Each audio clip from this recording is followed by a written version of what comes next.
everyone. I know it's been a long while since I put up anything on this YouTube channel, but today is one such occasion which calls for a video. When each of us is called to holiness, we all have our reasons, we all have our priorities, we all have our reasons, like we have a family to attend to. I am a common man, how can I do it? It is something reserved for priests, nuns and religious. Yet, today we celebrate the feast of a saint whom everybody knows about, yet nobody knows him as a saint. Sir and Saint Thomas More. The word utopia, so commonly used to describe an ideal world, is derived from his book titled Utopia. So, whenever we are questioned about holiness, what is the most common answer? The common answer is that the world is evil. The world outside has double standard. The world is manipulative. Yet, here was a person who lived in one of the most perilous times in history, under the rule of King Henry VIII. The second reasoning that we come across is our occupation. We see that while we are working in a corporate structure, while we are working in a company, there are decisions which we have to take which might not exactly be morally correct. Yet again, we have a saint over here who was a politician, who was an ambassador, and who was a lawyer. All of the professions which we consider lie on the borderline of morality. Yet he managed to keep his integrity and his standards and his Christian virtues intact. There is so much more to learn from this saint. Born in a small, humble household, rose to be a lawyer, did justice. Today we see that if we want to make money, we have to compromise. Yet, here was a person who did not compromise, yet rose to be the Chancellor of England. And when the time was right, when the question came about his life, death, and his spiritual death, he chose his soul over his life. Here was a person who intermingled with all types of people joyfully, without corrupting an ounce of his soul. He was called the man for all seasons.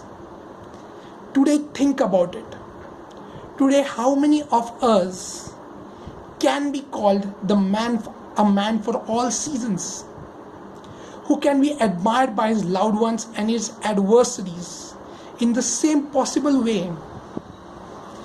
Here was a person who married, had children, while raising a family, while considering his finances. How would he take care of his finances if he did the right thing? But God provided.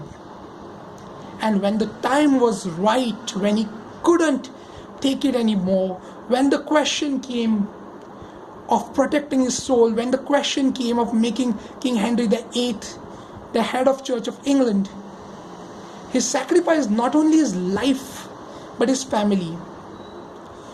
Here was a person to whom the cruelest of all kings did not want to kill.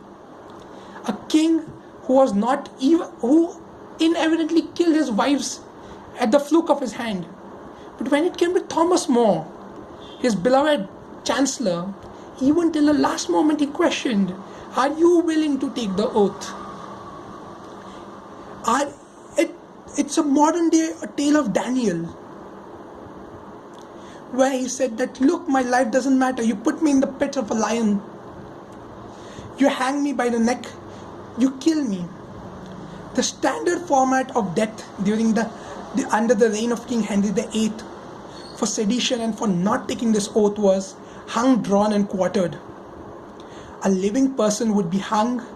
Before he died, he would be brought down. His guts would be wrenched open right in front of him and he would be cut into 4 parts. Yet, when it came to his chancellor, he gave him the easiest of deaths, beheading. I'm not saying it was easy. But look, the tyrant, a person today whom we said might have suffered from a mental disorder, yet when he came to this person, the respect was so high that he gave him a decent death. His executioner was reluctant to execute him. His last words to the world were, "King's good servant, but God's first." So today, as we lead our corporate lives, our family lives, torn between love for our family and holiness, whom do I put first? Is it even possible for me to lead a holy life? He is an example. Let's try to imitate him and believe that there is hope. There is a way to do it. I might not know it, you might not know it, but it is possible that you, despite having a profession, having a family, having to work, having to live in a society which is not exactly virtuous, yet manage to be a role model and set an example for the world. Thank you. Have a great day.